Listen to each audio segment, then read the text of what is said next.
Fala, os desígnios da oração. Cadê aqueles que clamam? É esse que Deus está buscando.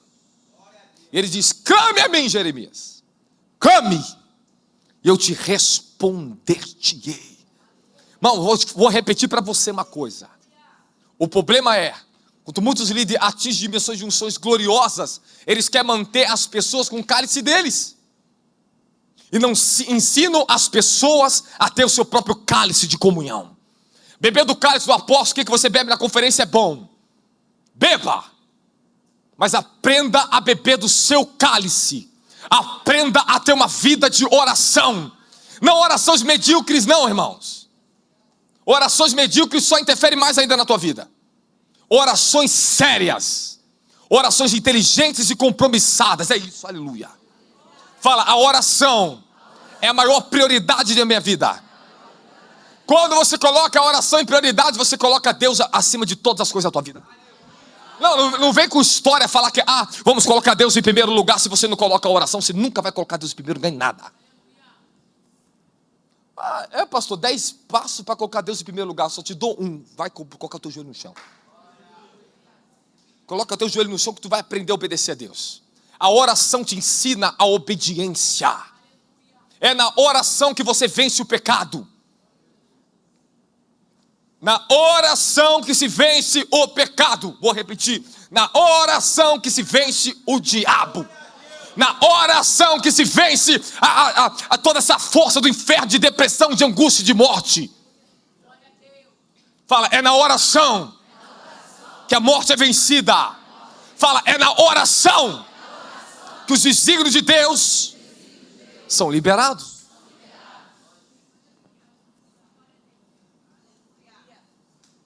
Irmão, se tem uma coisa que o inferno ele quer parar na terra, é a oração dos santos.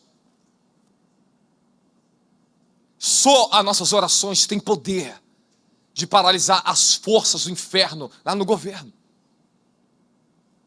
Quem vai parar o Lula não é a nação brasileira, não, mas é os cristãos que oram.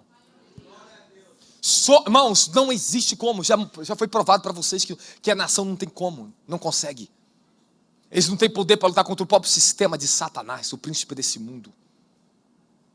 Mas quando a igreja tomar de volta os seus incensários e o cálice dela se encher da glória das orações dos santos, você pode ter certeza de uma coisa, meu querido. Pode ter certeza do que eu vou te falar. Tudo será possível. Os impossíveis de Deus se completam e se manifestam através de igrejas que oram. Oração. Elias era homem de oração. Ele viveu tanta glória. Não, era o profeta Elias. Ele foi escolhido, ele tinha um desígnio. Irmão, meu filho teve que passar pelo mesmo processo que você passou. Mesmo processo. Vai ver Elias fugindo de Jezabel. Teve que voltar para a oração, para o jejum, para a consagração de novo, meu querido. Teve que voltar a subir monte. E lá no monte Deus falou com ele. Você sobe monte? Eu amo monte, eu amo ter meu lugar. Nós temos nosso próprio lugar lá em cima. Por que você vai? Porque eu estou sacrificando. O meu corpo eu coloco em oração. É um exercício. Não, entenda bem, oração não é só aquilo que sai da tua boca. Oração é o que você vive, transpira. A oração, fala, é genética. Fala, ela muda a minha genética. Quanto mais você ora, o teu corpo muda, a tua estrutura muda. Teu DNA muda. Quando as pessoas ficam no ambiente, dias de jejum, consagração lá do monte, aquela atmosfera, o ambiente. Irmão, isso aí é a ciência, a própria ciência diz isso. O ambiente, ele modela o DNA da pessoa. Pessoas que vivem nas grandes metrópoles, elas têm um DNA diferente daquelas que vivem em lugares isolados. Irmão, quando você começa a orar, escute muito bem, o exercício contínuo da oração vai criar novas forças na tua mente, as suas redes neurais, elas funcionam para isso. Às vezes você não consegue orar uma hora porque a tua mente ela não foi trabalhada. Quem ora, trabalha na mente. A oração disciplina a mente, disciplina a alma, ela disciplina e modela e transforma até o seu DNA. DNA, o código daquilo que você foi chamado para ser, está no seu DNA. Tudo está no DNA, a enfermidade congênita, o que tem, o que vem do pai e da mãe, está tudo no DNA, todo o registro. Quando você começa a orar, isso vai mudar em você. A oração não só vai ser parte de algo, só do meu espírito, não. A oração está na alma, a oração está no corpo físico. Vou te provar agora, você acabou de dançar no poder do Espírito Santo aqui. O que é isso então? Teu espírito está se movendo com o seu próprio corpo. Você deixou seu corpo vibrar na dimensão do espírito. Meu filho, quando ele me toma, que negócio é esse? Agora dá uma rodada aqui assim, ó, na carne, para tu ver, tu cai para o outro lado. Fico tonto. Acabei de ficar um pouco tonto agora. Quando você faz no espírito, fica horas. Meu filho, eu era tomado do espírito de oração. Quando descer a carga de poder, o revestimento vem para quem ora. Fala, oração. Ela traz revestimento do poder do alto. Aleluia.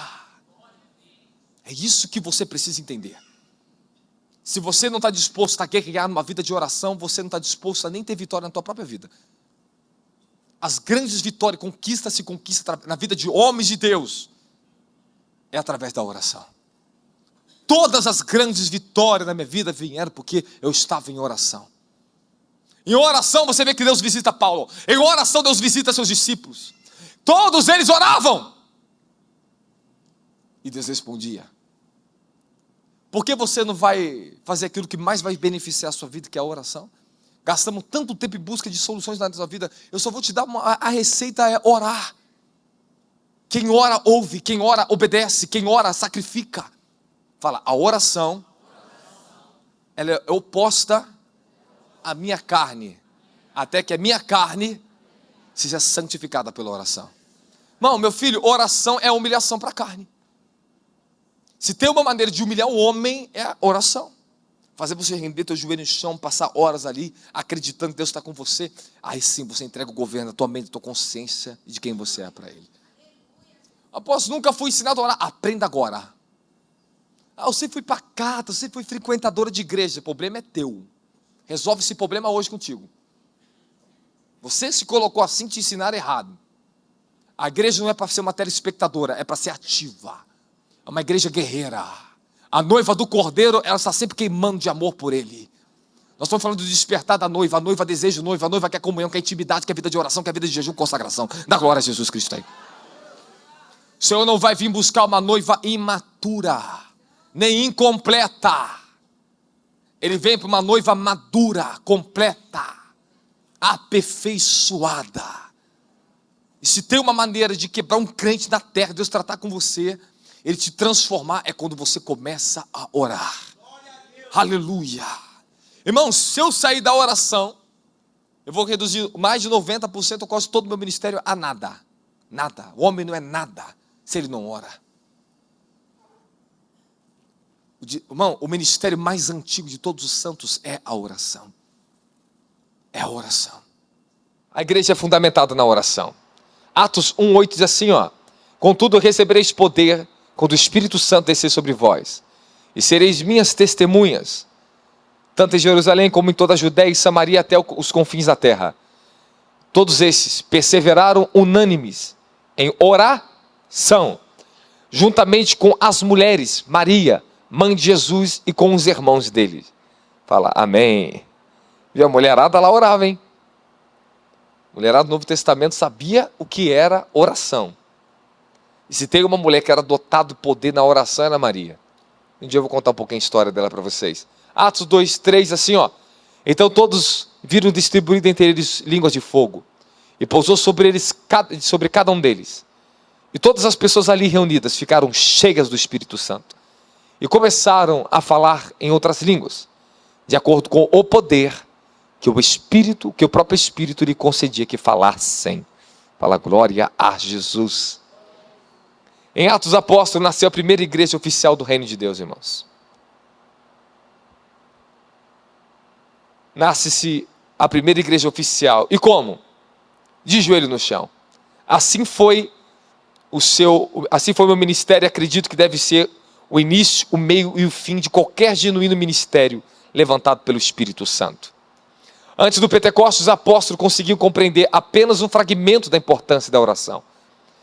Mas a vinda e o enchimento do Espírito no Pentecoste levaram a oração a uma posição vital de comando no Evangelho da glória a Jesus. Escute, antes do Pentecoste eles tinham uma visão da oração. Após o descimento do Espírito Santo, a oração foi levantada a uma posição de governo, a uma posição primária como fundamentadora da obra do Evangelho. Como é que o Evangelho chegou? Por oração. Como é que o Espírito Santo chegou sobre eles?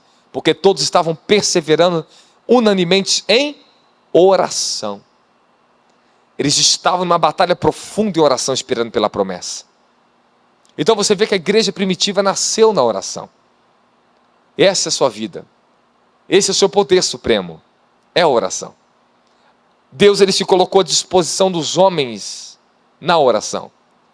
Deus, ele não se coloca à disposição dos homens fora da oração. Não existe uma disponibilidade de Deus fora do espírito de oração e comunhão. Porque Jesus disse: tudo que tu pedires crendo em oração, receberás. Então ele já deixou bem claro: tudo que tu pedires crendo em oração, tu receberás. Então a disposição de dar, de trabalhar, de cooperar conosco do Espírito Santo, está totalmente conectada à demanda da oração. Estamos ligados ao espírito profundo de oração. Vocês têm que entender que esta é a alma do Evangelho. Esse é o espírito do Evangelho. É a oração. Da glória a Jesus Cristo. No tempo moderno de hoje, estou persuadido que somos mais deficientes no espírito da oração do que qualquer outra graça. A maior deficiência que existe no Evangelho moderno, o que é? É o espírito de oração. A graça da oração está se tornando uma desgraça para aqueles que não oram. Infelizmente, quem não cai na graça da oração, cai na desgraça da falta de oração. E eu vou dizer para você que, quando deixamos de orar, começamos a padecer. Quanto mais a igreja do século XXI se afasta do mandato da oração, do espírito de oração, mais ela sofre. Mais ela se amarra ao espírito da apostasia. Hoje eu quero falar para você que oração é o que fundamenta a obra de Deus. Não existe, irmãos, outra ferramenta mais poderosa que Deus usa para edificar e fundamentar um ministério e a sua vida como parte do ministério de Cristo, a não ser a ferramenta da oração. Vocês concordam comigo? Deus ama tantas orações persistentes que não recebemos muitas bênçãos sem elas. Da mesma forma, não podemos alcançar o prêmio da soberania e vocação celestial se não formos leais à oração. Eu sei que é um pouco radical falar para vocês. Eu sei que é. Falar que você não pode ser salvo se você não tem uma persistência na oração. Porque para mim, o que Jesus deixou ensinado para nós, desde que eu fui salvo, Ele me levou e me conduziu a um espírito de oração. Se você tira a oração da vida de uma pessoa, que tipo de consciência espiritual essa pessoa vai ter, irmãos? Se a consciência da pessoa, ela é tanto desenvolvida como exercitada e aprofundada pelo espírito de oração. Você nunca vai ser aprofundado numa consciência santa só porque você lê a Bíblia. Tem muitos teólogos que lê a Bíblia e não tem nem consciência da presença de Deus. Ler muito não significa que você é profundo. Se entregar o coração a meditar e estar na presença de Deus em oração é o que produz a vida e a encarnação da palavra, o verbo vivo em você, da glória a Jesus Cristo. Amém, amém? Olha lá que diz Lucas 21:36. Vigiai, pois, a todo tempo, orando, para que possais escapar de todas essas coisas que têm que de suceder, e estar de pé na presença do Filho do Homem. Você tem que estar o quê? Em todo tempo? Jesus estava falando sobre a sua volta, que verá como um laço sobre a humanidade, para que a igreja não caia no quê? Na apostasia, na carnalidade, na glutonaria, nos escândalos. Por isso que ele fala, depois se você pega o capítulo 21 e lê para você ver só. E qual é a forma que ele dá no final desse capítulo? A única maneira de escapar de todos esses escândalos que virão, de toda a batalha espiritual que nós enfrentaremos nos últimos dias, é orando. Esse é o escape de Deus para nossas vidas. Então volta aqui o conceito para vocês importante. que os apóstolos eles tinham uma visão antes do Pentecoste. Após o Pentecoste, a visão deles sobre a oração foi colocada como primazia, como governo, como autoridade suprema sobre a igreja primitiva. Tanto é que Atos 6, os apóstolos falam uma coisa: não cabe a nós servirmos à mesa, mas nós viemos o quê? Vamos estar o quê? No ministério da oração e da palavra. Cabe a nós estarmos no ministério da oração e da palavra. Porque esses são os dois poderes que trabalham em favor da edificação do reino de Deus na terra. Oração e a revelação da palavra. Se tirarmos isso, não existe evangelho. Vocês concordam comigo? Se nós reduzirmos o poder da oração, você vai reduzir as bênçãos do evangelho. Você vai reduzir a eficácia do poder do Espírito Santo na sua vida. Fala, tudo que o Espírito precisa é de pessoas disponíveis a Ele. A oração. Posso continuar? Amém, amém.